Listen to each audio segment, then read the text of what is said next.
Segundo capítulo, sesgos cognitivos o errores psicológicos humanos aplicados al mormonismo. Hola gente, hola otra vez, soy María Magdalena y ahora os traigo otra tanda de 5 sesgos cognitivos para identificarlos y aprender a conocernos un poco más y descubrir cuáles nos afectaban más cuando éramos mormones. Para saber qué son los sesgos cognitivos, os recomiendo echar un vistazo a los 7 primeros minutos del video anterior a este, donde empiezo a abordar este tema. Ahora estaba viendo más características de los sesgos cognitivos en Wikipedia. Por ejemplo, dicen que también se les llama alteraciones de la mente humana, que son moderadamente difíciles de eliminar, que llevan a una distorsión de nuestras percepciones y que dan lugar a interpretaciones ilógicas. También dice que son distintos de los prejuicios, ya que la diferencia entre prejuicio y sesgo cognitivo radica en la intencionalidad. Como por ejemplo un prejuicio social de los tantos que conocemos. Están el racismo, la homofobia, la xenofobia, el clasismo, el regionalismo y muchos otros, ¿verdad? Todos estos prejuicios son apasionamientos subjetivos y conscientes a favor o en contra de algo sin que existan argumentos suficientes para sustentar esas posiciones. En cambio, un sesgo cognitivo es un fenómeno psicológico involuntario que distorsiona el procesamiento de la información. Entonces, prejuicio, apasionamiento subjetivo racionalizado y sesgo cognitivo, fenómeno psicológico involuntario. Bueno, entrando en tema, ahora vamos a hablar del sesgo de maldición del conocimiento. La gente que padece este sesgo se caracteriza por la falta de empatía hacia la gente que no tiene la misma información o nivel de conocimientos que uno, ya que no pueden ver el problema desde ambas perspectivas y creen que solo ellos tienen la razón por pensar que dominan íntegramente un tema en particular. O cuanto más sabes de un tema, peor te explicas ante la gente que desconoce dicho tema. Si das por hecho que la audiencia posee la misma información o el mismo conocimiento que tú, no lograrás conectar con ella. Este es el problema de la mayoría de oradores y líderes que saben tanto sobre un tema que terminan quedándose solos cuando hablan sobre él. Han olvidado cómo era vivir sin el conocimiento del que ahora disponen. Han perdido la capacidad de empatía, es decir, ponerse al mismo nivel que el otro.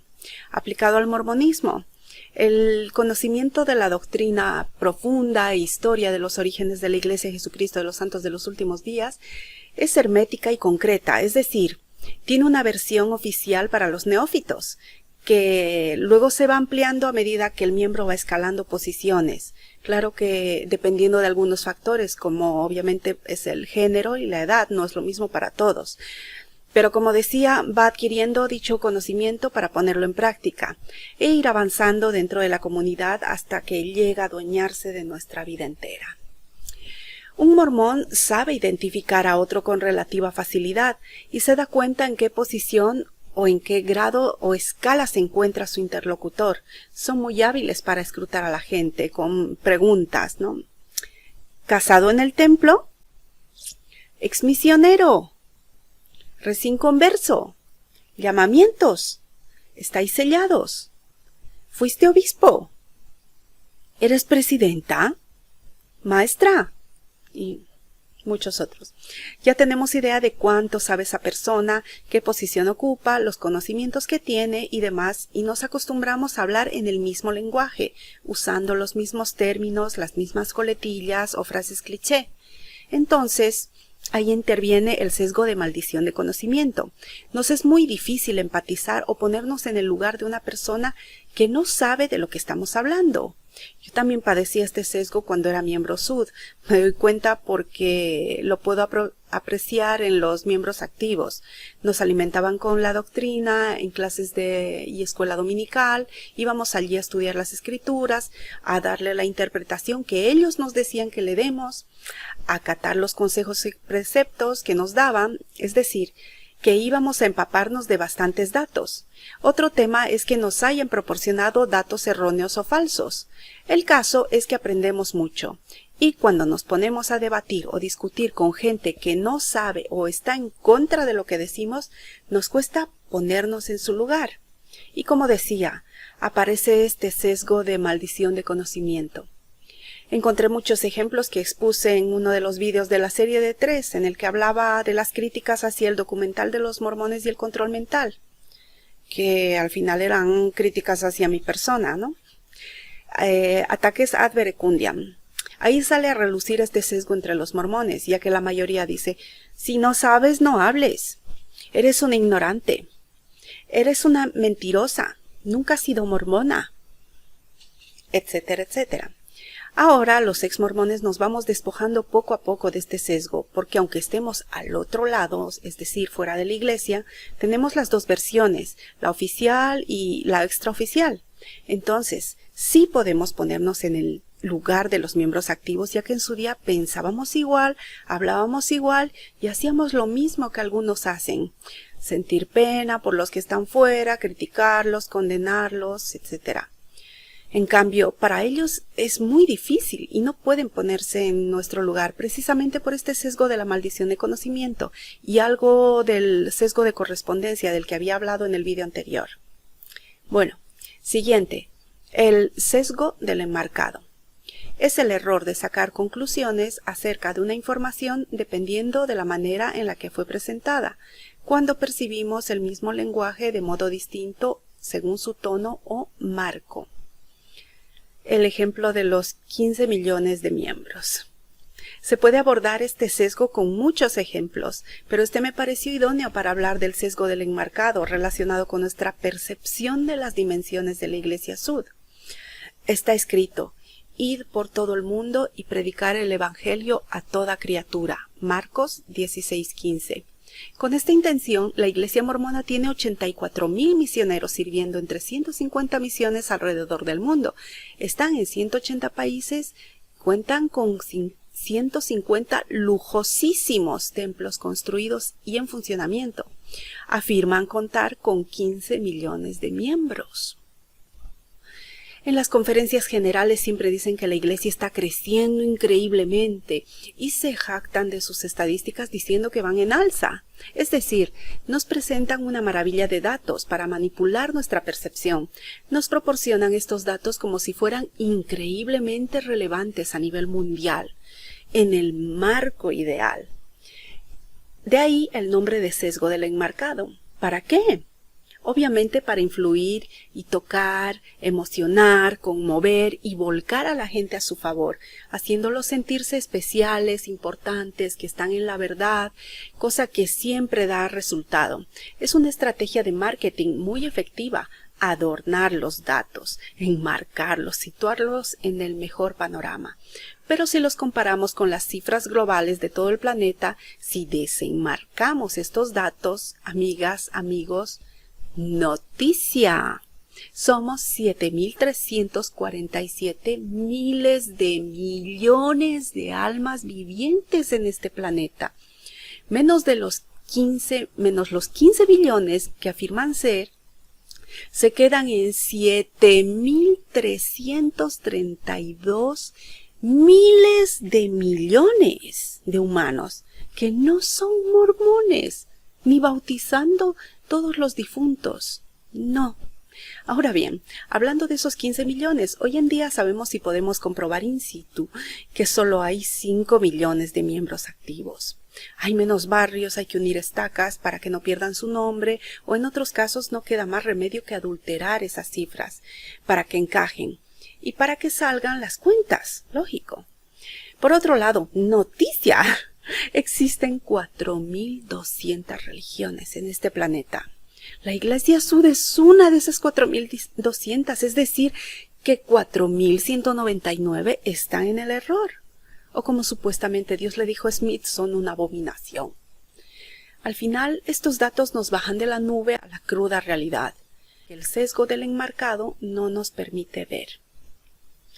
Así que amigos, cuando nos den un dato o una imagen de alguna institución o empresa, así como es la Corporación Sud, comparemos, seamos objetivos para no caer en el sesgo del enmarcado. Y vamos con el siguiente. Sesgo de comprensión retrospectiva, o más conocido como lo sospeché desde un principio. Es un sesgo cognitivo que sucede cuando una vez que se sabe lo que ha ocurrido, se tiende a modificar el recuerdo de la opinión previa a que ocurrieran los hechos, en favor del resultado final.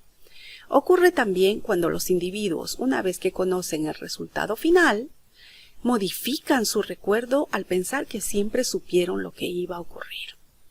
Esto se observa fácilmente cuando se registran las predicciones de los individuos y se da cuenta de que objetivamente nadie había acertado el resultado antes de conocerlo. En realidad estamos sesgados y condicionados por el conocimiento adquirido posteriormente de lo que efectivamente ha pasado. Cuando evalúan su probabilidad de predicción antes del suceso o hecho, sin conocimiento del futuro, no hubieran tomado decisiones diferentes o correctas. Se crea así un falso recuerdo en el que los individuos piensan que sabían la solución antes de que ésta ocurriera. Por eso, el sesgo retrospectivo crea una memoria distorsionada en el que los individuos creen que siempre supieron lo que iba a ocurrir. Este sesgo está muy presente especialmente en historiadores cuando describen el resultado de una batalla, en médicos cuando recuerdan un ensayo clínico y en el sistema jurídico cuando se imputa alguna responsabilidad. Aplicado al mormonismo. Ahora, gracias a Internet, muchos de nosotros sabemos cómo se han ido alterando los datos históricos de la Iglesia y sus protagonistas, y cómo la opinión de sus miembros al respecto se va adaptando a dichos cambios, siempre justificando y haciendo malabarismos mentales para dar sentido a esos cambios y evitar sentirse confundidos y decepcionados. Ya sabemos que queremos sentirnos en terreno seguro, con completo dominio de la situación y la seguridad de tener los datos correctos. A nadie le gusta vivir en una mentira. La seguridad de tener los datos correctos de un evento o de determinada información. Por eso, cuando aparece una noticia o se revela un dato que contradice a lo que sabíamos, somos capaces incluso de alterar nuestros recuerdos. Que toda la vida habíamos escuchado hablar sobre la vida matrimonial de José Smith y Emma, su intenso amor y fidelidad y bla, bla. Paralelamente, sabíamos que la Iglesia en sus inicios practicó la poligamia, ¿verdad? Que algunos líderes la habían practicado y demás. Pero resulta que el 2014 la Iglesia notifica a la opinión pública que José Smith había contraído matrimonio con alrededor de 30 mujeres o más, varias a espaldas de Emma. Entonces relacionamos la poligamia con José y aflora el sesgo de comprensión retrospectiva, que nos dice, eso siempre lo supe. ¿Qué pasa cuando por años nos enseñaron desde la primaria e incluso hoy en día los misioneros siguen enseñando que el libro de Mormón lo tradujo José Smith con el Urim y Tumim? Pero en una liajona de 1970 y pocos, archivada en el baúl de los recuerdos, se hablaba de piedras videntes. Y en otros sitios también recordamos haber leído algo al respecto en otros sitios. Entonces nuestro cerebro utiliza dicha información para alterar nuestros recuerdos y volver a salir otra vez con el eso siempre lo supe. Son solo un par de ejemplos de sesgo de comprensión retrospectiva aplicado al mormonismo, pero este sesgo es el culpable de que tendamos a justificar los cambios en la doctrina o historia que no conocíamos para que encajen en nuestras creencias y conocimientos actuales. Siguiente. Sesgo de víctima identificable. O, ¿por qué lloramos por un niño cuando están muriendo miles? Significa que tendemos a ayudar o dar más importancia a una persona cercana, un niño hambriento, un familiar desaparecido, un amigo, que a todo un colectivo, grupo o país que necesita ayuda. En determinadas situaciones, como por ejemplo prestar ayuda humanitaria en casos de catástrofes de diversa índole, contribuir a X causa, hacer aportes, donaciones, este sesgo nos condiciona a dar ayuda a alguien en concreto, nos conmueve más, nos llega más a alguien identificable. No sé si habéis visto los anuncios de varias ONGs que piden ayuda para un niño en concreto. Nos cuentan y dan datos de su situación para llegar a nosotros. No digo que esté mal, ojo.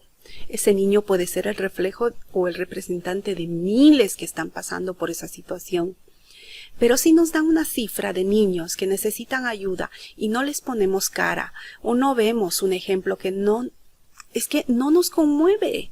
Las personas somos así, nos dejamos llevar por las imágenes de casos reales, con cara, con nombre y apellido. Nos es más fácil empatizar con un individuo que con una cifra de personas que puedan necesitar ayuda. Ahora bien, ¿qué puede tener que ver este sesgo con el mormonismo? Ahora lo aplicamos. La iglesia también necesita llegar a nosotros aprovechando este sesgo de víctima identificable, aunque no necesariamente él o la protagonista de la historia sea víctima de algo. Pero decía que aprovecha este sesgo para pedirnos cosas, especialmente sacrificios, tiempo, dinero, talentos, recursos, en los que podemos serles útiles. Estos recursos no siempre van enfocados a pedirnos ayuda para otros que lo están pasando mal, cosa que también hacemos fuera y dentro de la iglesia, siempre ayudamos a los demás, sino para sus propios intereses. Los mensajes de los discursos de las autoridades en las conferencias generales también apelan a nuestro sesgo de la víctima identificable. ¿Cómo? Entre las historias y anécdotas que nos cuentan, relatan, narran, etc. Hablan de casos específicos. La abuelita con X nombre y apellido que vivía en tal sitio, que no tenía ni para luz ni para comida, pero nunca dejaba de pagar su diezmo y era enormemente bendecida. ¿Os acordáis? Entonces nosotros nos identificamos con esa abuelita.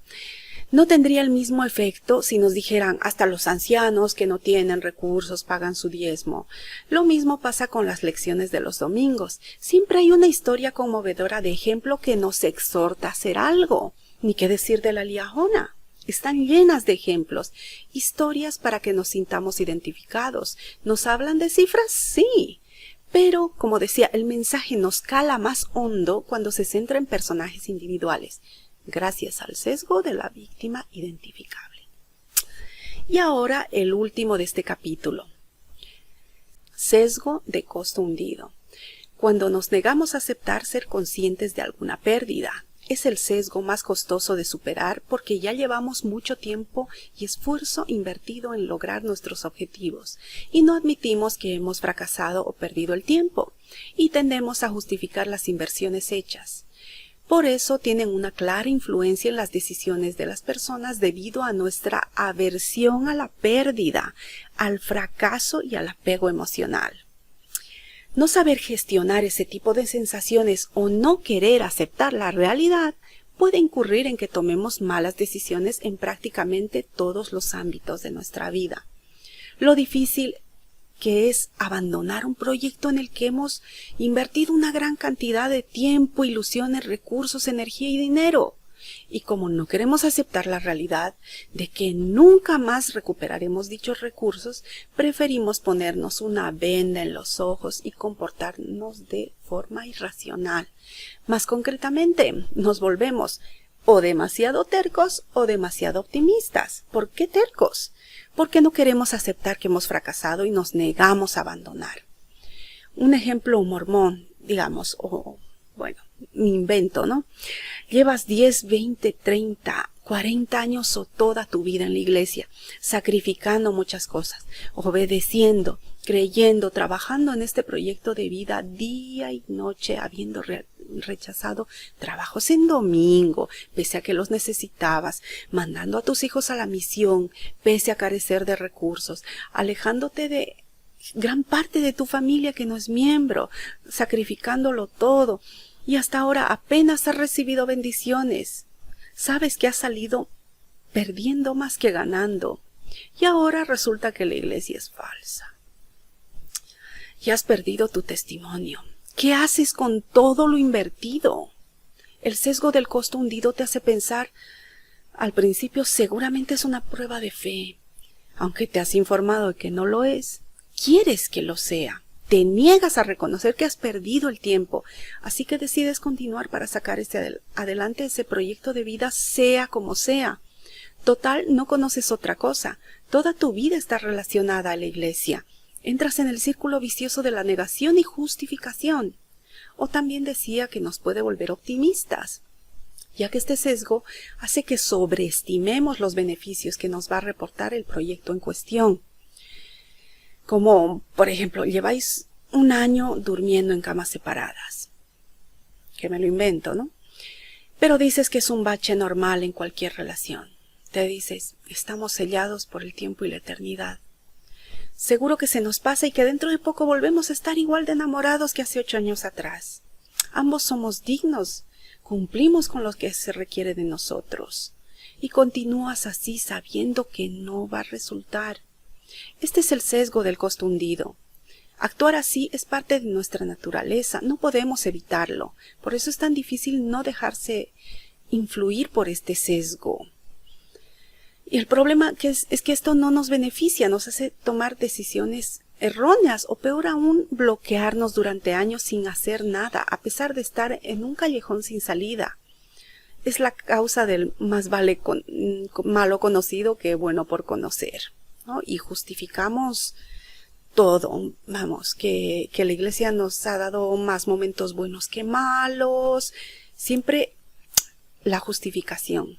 Así que, como decía, el sesgo del costo hundido es el más difícil de superar, pero no es imposible. Hay que empezar a practicar el desapego, el aterrizaje a la realidad y ser honestos con uno mismo. Bueno amigos, con este sesgo acabo este capítulo. A lo mejor me animo a hacer otra tanda más porque me parece interesante la información y útil para aprender a conocernos más y así poder identificar las trabas que nos pone nuestro propio cerebro a la hora de tomar decisiones. Un abrazo y gracias por estar ahí. Chao.